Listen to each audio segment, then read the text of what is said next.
శ్రీరామ్. రామో విగ్రహవాన్ ధర్మ అంటే రాముడు నిలువెత్తు ధర్మానికి స్వరూపం అని అర్థం. రాముణ్ణి కొలవడం అంటే మనకు మనం కుటుంబ వ్యవస్థను, బంధాలను, అనుబంధాలను పదిలపరుచుకోవడమే. సీతారాముల కళ్యాణం చూడడం అంటే నిత్య కళ్యాణం, పచ్చతోరణంగా మన జీవితాలను సుసంపన్నం చేసుకోవడమే. అటువంటి రాములోరు పెళ్లికి రాష్ట్రమంతా తరలి వస్తున్న వేళ ఈ ఒంటిమిట్ట దివ్యక్షేత్ర మహత్యాన్ని, విశిష్టతను తెలుసుకుందాం. పదండి. పంటూరీతి కొలువు ఇయవయ్య రామా,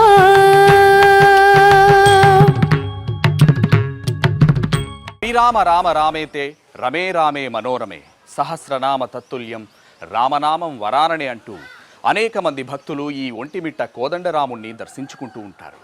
బంటూరీతి కొలువు ఇయవయ్య రామా, బంటూరీతి కొలువు ఇయవయ్య రామా,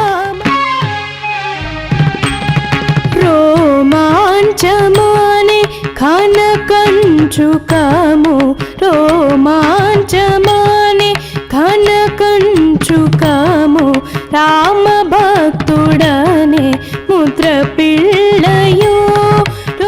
ఈ ఒంటిమిట్ట ప్రాంతాన్ని ఏకశిలా నగరం అని కూడా అంటారు. ఇక్కడ ఒకే శిలపై సీతారామ లక్ష్మణులు వెలసిన అరుదైన క్షేత్రంగా చెబుతారు. ఒకే శిలపై సీతారామ లక్ష్మణులు వెలసిన ఈ మూర్తులను జాంబవంతుడు ప్రాణప్రతిష్ఠ చేశారని చెబుతారు.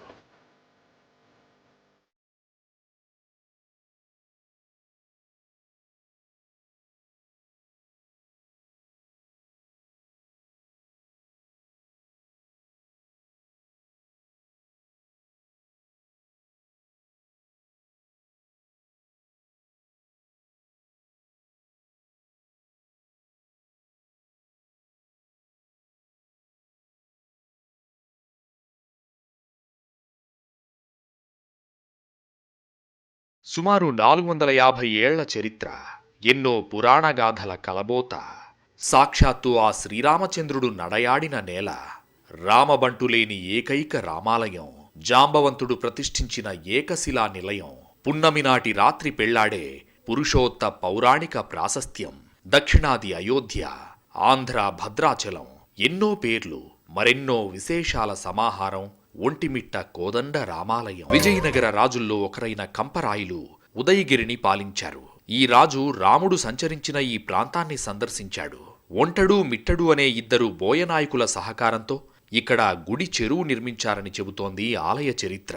ఎత్ర ఎత్ర రఘునాథ కీర్తనం తత్ర తత్ర కృతమస్తకాంజలిం బాష్పవారి పరిపూర్ణలోచనం మారుతీనమత రాక్షసాంతకం అంటారు.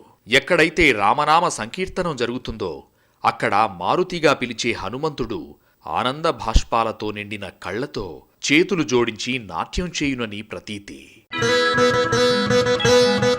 భారతదేశంలోని రామాలయాల్లో ఈ ఒంటిమిట్ట కోదండ రామాలయం అరుదైన క్షేత్రంగా చెబుతారు. ఎందుకంటే రాముడు ఎక్కడుంటే హనుమంతుడు అక్కడుంటాడు. కానీ హనుమంతుడు లేని ఏకైక ఏకశిలా రామాలయం ఇది. హనుమంతుడు రాముడికి పరిచయం కాకముందు వెలసిన విగ్రహం ఈ కోదండ రామ విగ్రహం. ఆంజనేయుడు లేని రామాయణం ఊహించనలవి కానిది. రామాయణంతో అంతగా పెనవేసుకుని కనిపిస్తుంది ఆంజనేయుడి పాత్ర. కాని ఒంటిమిట్ట సీతారామ లక్ష్మణులు కొలువైన ఈ ఆలయం రాంబంటు లేని రామాలయంగా పేరు గడించింది. ప్రపంచంలో మరెక్కడా కనిపించని అరుదైన దృశ్యమిది.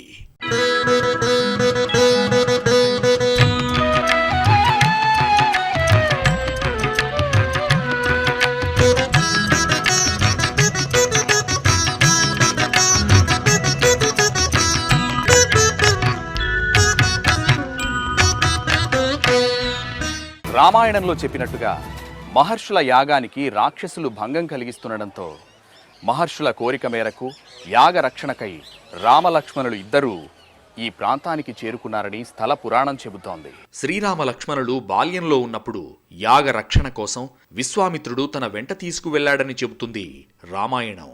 అలా యాగరక్షణకై వెళ్లిన రాముడు సీతా సమేతుడై రావడం జగమంతా తెలిసిందే. కాని తెలియనిది ఏంటంటే రాములోరి పెళ్లికి కారణమైన యాగరక్షణే పెళ్లి తర్వాత కూడా అలాంటిది ఒకటి జరిగింది. అందుకే ఇది సాక్షాత్తు ఆ శ్రీరామచంద్రుడు నడయాడిన నేలగా కీర్తించబడుతోంది. ఈ కొండపై ఆశ్రమం ఏర్పాటు చేసుకుని ఉత్తర దిక్కుగా కూర్చుని శ్రీరామ నామమంత్రం జపిస్తూ 100 సంవత్సరాలు గడిపాడట. అప్పుడు వైకుంఠం నుంచి స్వామి దిగువచ్చి జాంబవంతునికి దివ్య దర్శనం ఇచ్చాడట.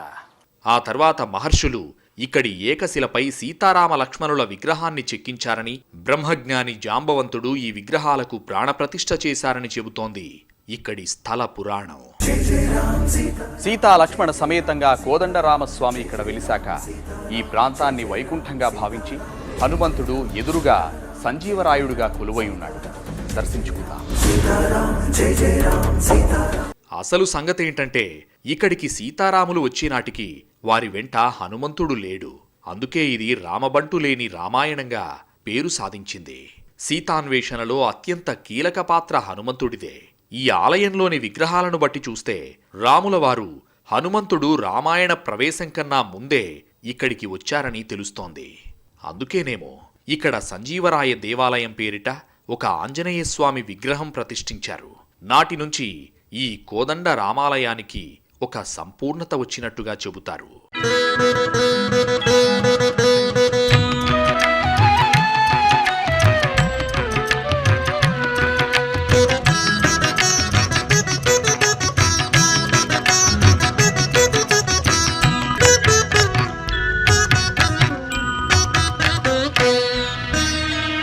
పిబరే రామరసం. కొలువై ఉన్నాడు కోదండరాముడు, ఉన్నత గుణధాముడు, ఒంటిమిట్ట దేవుడు అని ఇక్కడి రాములవారిని కీర్తిస్తుంటారు ఆయన భక్తులు. అంతేకాదు, అదిగో కోదండ రామాలయం, ఏకశిలాపురీసుని నిలయం, 3 వైపులా గోపుర ద్వారాలు, చుట్టూ ప్రాకారము శోభిల్లుతోంది, మధ్య రంగమున మహిమాన్వితమై శిల్పకళతో చిలుగుతున్నది అంటూ ఇక్కడి శిల్పకళా సంపదను కూడా తమ సాహిత్య ప్రక్రియ ద్వారా వర్ణించిన కవులున్నారు. ఈ కోదండ రామాలయానికి 3 గోపుర ద్వారాలున్నాయి. ఈ విశాలమైన ఆవరణం 2వ అయోధ్యగా తలపిస్తోంది. గోపురాల నిర్మాణంలో చోళుల శిల్పకళ ఉట్టిపడుతుంటే రంగమండప నిర్మాణంలో విజయనగర రాజుల శిల్పకళా చాతుర్యం అబ్బురపరుస్తోంది. ఇక మట్టి రాజుల చమత్కారం కూడా దర్శనమిస్తోంది. ఈ ఆలయ నిర్మాణం 3 దశల్లో జరిగిందని చరిత్ర చెబుతోంది. బుక్కరాయలు వారి కాలానికి ఇక్కడ గర్భాలయం, అంతరాలయం మందిరం, ముఖమండపం, గర్భాలయం పైన గోపురం మాత్రమే ఉండేవి. తరువాత కాలంలో ఆలయం అంచెలంచెలుగా అభివృద్ధి చెందింది. ఆలయం లోపల రంగమండపంలో విజయనగర రాజుల కాలం నాటి వాస్తుకళా వైభవం కనిపిస్తోంది. ఇక్కడ దేవదాసీల పవిత్ర నృత్యాలు జరిగేవి. కవులు భగవత్కావ్య గానం చేశారు. జానపదులు అడుగు భజనలు చేశారు. రంగమండపంలో ఆనందతాండవం నింగి నేల ఏకం చేసేది. 32 స్తంభాలతో కూడిన ఈ మండపం రామాయణ భాగవత గాథలతో కూడిన శిల్పాలతో ఉంటుంది. రంగమండపంపై ఉన్న పద్మం ఆకట్టుకుంటుంది. గోపురాల విషయానికొస్తే చోళరాజుల నాటి కళావైభవం కళ్లకు కడుతుంది. మట్టిరాజుల నిర్మాణ శైలి కూడా ఆలయ నిర్మాణంలో తొణికిసలాడుతుంది. క్రీస్తు శకం 1598 నుంచి 1648 వరకు సిద్ధవటం రాజధానిగా మట్టిరాజులు కడప, కర్నూలు, ప్రకాశం జిల్లాల్లోని కొన్ని ప్రాంతాలను పాలించారు. మట్టి అనంతరాజు ఆలయాన్ని ఎంతో అభివృద్ధి చేశారు. తూర్పు మహాద్వారం పూర్తయింది అనంతరాజు కాలంలోనే. మొత్తంగా ఈ ఆలయానికి 3 గోపురాలు ఉంటాయి. వాటిని దాటి వెళ్లినంతనే దక్షిణ అయోధ్యగా పిలిచే ఈ ఆలయంలో విశాలమైన ప్రాంగణం దర్శనమిస్తుంది. ఆ పురుషోత్తముడి కళ్యాణం పున్నమి వెన్నెలలో జరిగే చోటు ఏదైనా ఉంది అంటే అది ఈ ఒంటిమిట్టలోనే. ఇందుకు కారణం లేకపోలేదు. శ్రీ మహాలక్ష్మీదేవికి చంద్రుడు సోదరుడవుతాడు. పగటిపూటైతే శ్రీ లక్ష్మీనారాయణుల వివాహం చూడలేనని కోరడంతో శ్రీరామచంద్రుడు పున్నమి వెన్నెలలో జరిగేలా ఆదేశిస్తాడట. ఇలా పున్నమి వెన్నెలలో చంద్రుని కోరిక మేరకు శ్రీరామచంద్రుడి వివాహం జరుగుతుందని ఇక్కడి చరిత్ర చెబుతోంది. క్షీరసాగర మదనంలో మహాలక్ష్మితో పాటు చంద్రుడు సైతం ఉద్భవిస్తాడు. ఈ లెక్కన లక్ష్మీచంద్రులది సహోదర సంబంధం. క్షీరసాగర మదనంలోంచి పుట్టిన లక్ష్మీదేవిని తన సతిగా స్వీకరిస్తాడు మహావిష్ణువు. అయితే పగటిపూట జరిగిన ఈ పెళ్లిని చంద్రుడు చూడలేడు. అందుకే తన సోదరి కళ్యాణాన్ని ఎలాగైనా చూడాలనే కోర్కెను మహావిష్ణువుకు విన్నవించుకుంటాడట చంద్రుడు. అందుకు స్వామివారు అంగీకరించారని, ఒంటిమిట్టలో తమ పెళ్లిని రాత్రిపూట జరిగేలా ఆదేశించారని అంటుంది ఈ స్థల పురాణం. అందుకే ఇక్కడ రాత్రిపూట తెల్లని పున్నమి వెన్నెల నడుమ చంద్రుడు చూసేలా సీతారాముల కళ్యాణం జరుగుతోంది. దేశంలోనే మరెక్కడా ఇలాంటి రాత్రిపూట పెళ్లి జరగదు. మొదట్లో సీతారాముల పెళ్లి ఆలయంలో నైరుతి భాగంలో ఉన్న కళ్యాణ మండపంలో చేసేవారు. చైత్రశుద్ధ చతుర్దశి రాత్రి పిండారబోసినట్లుండే పండు వెన్నెల్లో ఘనంగా చేసేవారు. తరువాతి కాలంలో భక్తుల రద్దీ పెరిగే కొద్దీ తూర్పు మెట్ల దగ్గర చేయడం మొదలుపెట్టారు. 2015 నాటి నుంచి ఈ పెళ్లిని రాష్ట్ర ప్రభుత్వం చేయడం ప్రారంభించింది. స్వామివారి కళ్యాణం ఆలయం బయట దక్షిణ దిశలో జరిగింది. 2016 నుంచి ఈ కళ్యాణం తిరుమల తిరుపతి దేవస్థానం వారు చేయడం మొదలుపెట్టారు. లక్షలాది మంది భక్తుల మధ్య జరిగే ఈ కళ్యాణం చూడ్డానికి 2 కళ్ళూ చాలవు. మొత్తంగా చంద్రుని కోరిక మేరకు ఒంటిమిట్ట కోదండ రామాలయంలో పౌర్ణమి నాడు స్వామివారి కళ్యాణం ఎంతో వైభవంగా జరుగుతుంది. ఇలా స్వామివారు మరెక్కడా లేని విధంగా రాత్రిపూట వివాహం వింతగొలుపుతుంది. సీతాదేవిది చంద్రవంశమని, తర్వాత రాముల వారిది సూర్యవంశమని, కన్యాదానం చేసేవారు, వివాహం చేసేవారు వారికి అనుకూలమైన సమయం చూసుకుంటారు. కాబట్టి ఇక్కడ సీతాదేవి వాళ్ళ యొక్క అను ప్రకారం వాళ్ళు వెన్నెరాత్రుల్లో ఇక్కడ కళ్యాణం చేసుకుని గైర సాంప్రదాయంగా జరగడం జరుగుతుంది. వెన్నెలకు వచ్చేసి చంద్రుడు వచ్చేసి మనసుకు ప్రతీక అని, సూర్యుడు వచ్చేసి ఆరోగ్యానికి ప్రతీక అని, ఇక రాత్రిపూట కళ్యాణం వీక్షించడం ద్వారా వెన్నెల రాత్రుల్లో మనకు మానసిక శారీరకమైన ఆరోగ్యాలు అనుకూలమే కాకుండా సంకల్పాలు సిద్ధిస్తానికి ఒక కారణమైతే, రెండో కారణం వచ్చేసి ఇక్కడ రాముల వారు మధ్యాహ్నం 12 గంటలకు జన్మించినప్పుడు ముక్కోటి దేవతలు హాజరైనప్పుడు చంద్రుడు ముభావంగా ఉన్నాడు. చంద్రుడి కోరిక మేరకు ఒంటిమిట్ల కళ్యాణము వెన్నెలరాత్రులు జరగడమని చెప్పడం సాంప్రదాయంగా జరుగుతుంది. ఇక్కడ ప్రస్తుతం మనం ఇప్పుడు కోదండ రామాలయానికి దక్షిణ వైపున ఉన్న రామతీర్థం వద్ద ఉన్నాం. ఇదే రామతీర్థం. సీతారామ లక్ష్మణులు అరణ్యవాసానికి వచ్చినప్పుడు సీతమ్మ దప్పిక తెలుసుకుని శ్రీరాముడు తన బాణం భూమిలోకి వేసి గంగమ్మను పైకి తెప్పించాడు. దాన్నే ఇప్పుడు రామతీర్థంగా పిలుస్తున్నాం. సీతారామ లక్ష్మణులు ఇక్కడ కొంతకాలం అరణ్యవాసం చేశారు.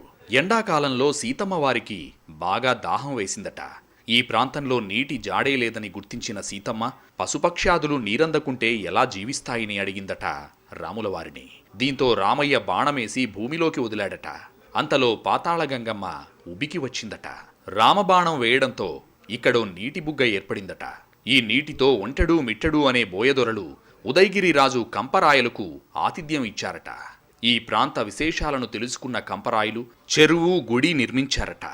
శృంగిశైలానికి దక్షిణంగా ఉన్న చెరువు కట్టకు తూర్పున రామతీర్థం ఉంది. రామబాణం ద్వారా ఏర్పడ్డంతో ఈ తీర్థం కాస్త రామతీర్థమైంది. బ్రహ్మోత్సవాల్లో ఇక్కడ చక్రస్నానం నిర్వహిస్తుంటారు. రామతీర్థంలో స్నానమాచరిస్తే సర్వరోగాలు, సకల పాపాలు నశిస్తాయని నమ్ముతారు భక్తజనులు. మొత్తంగా ఒంటిమిట్టలోని కోదండ రామాలయం ధర్మస్థాపనకై వెలిసింది. ప్రజలంతా దైవభక్తితో జీవించడానికి ఏర్పడింది. ఆలయంలో నిత్య పూజా కైంకర్యాలతో బాసిల్లడానికి పూజారుల నుంచి ఎందరో దాసాదాసీ జనం అవసరం. వీళ్లందరూ జీవనం సాగించాలంటే అందుకు తగిన జీవనోపాధి కావాలి. ఈ ఉద్దేశం కొద్దీ కంపరాయులు ఇక్కడో చెరువును తవ్వించారు. చెరువు కింద పొలాలను మన్యంగా మార్చారు. శేషాచలం కొండల వరసనే పాలకొండలుగా పిలుస్తారు. ఆ పాలకొండల నుంచి వచ్చే వర్ష జలం ఈ చెరువులోకి వస్తుంది. ప్రపంచ ప్రసిద్ధిగాంచిన ఎర్రచందనం లభించేది ఈ కొండల్లోనే. అలాంటి కొండ కోణంలోంచి వచ్చే ఈ జలం ఎంతో ఆరోగ్యకరం. రాజులు పోయారు, రాజ్యాలు పోయాయి, మన్యాలు ఎటు పోయాయో తెలియదు. ఆలయ అధీనంలోని చెరువు కింద పొలం లేదిప్పుడు. 2015 నాటి నుంచి ఆలయ నిర్వహణ రాష్ట్ర ప్రభుత్వం చేపట్టింది. సోమశిల జలాశయం నుంచి ఎత్తిపోతల పథకం ద్వారా చెరువుకు నీరు పంపుతున్నారు. దీంతో ఈ పరిసరాల్లో భూగర్భ జలాలు పెరిగాయి. తిరిగి ఒంటిమిట్ట ప్రాంతం సుభిక్షమైంది. వావికొలను సుబ్బారావు కోదండరాముడికి సర్వం త్యాగం చేసి పరమ భాగవతుడిగా సేవ చేసుకున్నాడు. జాంబవంతుడు తపస్సు చేసిన ఈ ఏక శృంగిశైలం మీద ధ్యానమందిరం ఏర్పాటు చేసుకున్నాడు.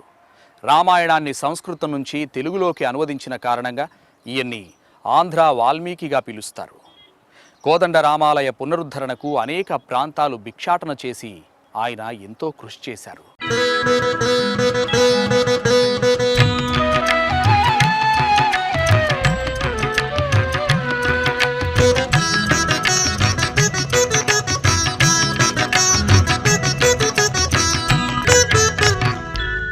బమ్మెర పోతన మహాభాగవతాన్ని ఇక్కడే రచించే సమయంలో మధ్యలో ఆగిపోగా కోదండరాముడి సహాయం అందించడంతో మహాభాగవతాన్ని పూర్తి చేసి ఈ కోదండరాముడికి అంకితం ఇచ్చారని ప్రతీతి. ఇక పోతన, అయ్యలరాజు రామభద్రుడు, వరకవి ఉప్పుగుండూరు వెంకటకవి లాంటి మహానుభావులెందరో ఇక్కడ కోదండరామునికి కవితార్చన చేశారు.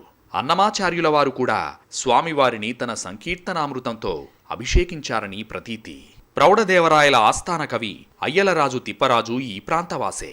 ఈయన కోదండరామునిపై శ్రీ రఘువీర శతకం రాసి స్వామివారికి సమర్పించారు. ఈయన మనవడు అయ్యలరాజు రామభద్రుడు అష్టదిగ్గజాల్లో ఒక్కరు. పలికెడిది భాగవతమట, పలికించెడివాడు రామభద్రుడట అన్నది పోతనామాత్యుని అపారమైన కవితా సరళికి నిలువుటద్దం లాంటి పదబంధం. అపర రామభక్తుడైన పోతనామాత్యుని జన్మస్థలంపై ఎన్నో అనుమానాలు. పోతన తనకు తాను ఏకశిలావాసినని చెప్పుకున్నారు. అందుకే పోతన ఒంటిమిట్టవాసని ప్రచారంలో ఉంది. అయితే పోతనామాత్యుడు రాసిన భాగవతంలోని కొన్ని పదాలు ఈ ప్రాంతానికి చెందినవిగా తెలుస్తోంది. పోతన జన్మస్థలం మీద వివాదాలను అటుంచితే తాను రాసిన భాగవతాన్ని అంకితమిచ్చింది ఒంటిమిట్ట కోదండరామునికే. నవమి నాడు ఈ సహజ కవికి నిరాడంబర జీవిగా పేరున్న పోతనకు జయంతి ఉత్సవాలు నిర్వహించి అపారమైన గౌరవ మర్యాదలను కల్పిస్తారు ఇక్కడి వారు. 2015 నుంచి ఈ ఆలయాన్ని రాష్ట్ర ప్రభుత్వం అధీనంలోకి తీసుకోవడం, ఇక్కడి బ్రహ్మోత్సవాలను రాష్ట్ర వ్యాప్తంగా ప్రకటించడం, శ్రీరామ నవమి నాడు తలంబ్రాలు, పట్టు వస్త్రాలను సమర్పించడంతో రెండో భద్రాద్రిగా, మరో అయోధ్యగా పేరు ప్రఖ్యాతలు సాధిస్తోంది ఒంటిమిట్ట కోదండరామస్వామి ఆలయం. ఇక్కడ చైత్రశుద్ధ నవమి నుంచి బహుళ విధియ వరకు బ్రహ్మోత్సవాలు అంగరంగ వైభవంగా జరుగుతాయి. చతుర్దశి నాడు కళ్యాణం, నవమి నాడు పోతన జయంతి, పౌర్ణమి రోజు స్వామివారి రథోత్సవం జరుగుతాయి. తిరుమల తిరుపతి దేవస్థానం ఆలయాన్ని అభివృద్ధి చేస్తుండటంతో ఒంటిమిట్ట రామాలయానికి పూర్వ వైభవం మొదలైంది. ఇక ఈ ఆలయంలో చూడాల్సిన మరో విశేషం ఇమాం బేగ్ బావి. బేగ్ స్థానిక రాజప్రతినిధి. ఆనాడు ఈ ఆలయాన్ని సందర్శించి మీ రాముడు పిలిస్తే పలుకుతాడా అని ప్రశ్నించాడట. అలా బేగ్ రాముడిని పిలవడం, ఓ అంటూ అటునుంచి శబ్దం రావడంతో బేగ్కు కోదండరాముడిపై భక్తి పెరిగింది. అందుకు గుర్తుగా ఇక్కడో బావి తవ్వించాడట. ఈ అవినాబావి సంబంధం కారణంగా ఇక్కడ రాములోరి పెళ్లికి ముస్లింలు ఎక్కువగా వస్తుంటారు. మత సామరస్యానికి ప్రతీకగా నిలుస్తారు. ఇమాం బేగ్ అనే ఒక ముస్లింగాని ఇక్కడ దర్శించారు. రాముల వారిని పిలిస్తే పలికారని రాముడు అచ్చాహాయి అని ఇక్కడ ప్రతి శుక్రవారం పూట ముస్లిమ్స్ దర్శనానికి రావడం ఒక విశేషం అన్నమాట. అదే కాకుండా ఇక్కడ ఆంగ్లో ఇండియన్ ఇక్కడ దర్శనానికి వచ్చినప్పుడు రాముల వారిని చూసి such a perfect king, faithful son, true husband, real friend, noble enemy like Srirama, we cannot see anywhere in the world అని ఈ విధంగా క్రిస్టియన్స్ కానీ ప్రతి ఆదివారం దర్శిస్తుంటారు. ఇది జ్ఞానక్షేత్రం అన్నమాట. జ్ఞానానికి కులము, మతము, ప్రాంతము ఏది అంటదని 4 మంచి విషయాలు తెలుసుకోవడమే ప్రధానమని ఇక్కడ అన్ని కులాల వారు, అన్ని మతాల వారు, అన్ని దేశాల వారు, అన్ని ప్రాంతాల వారు దర్శిస్తుంటారు.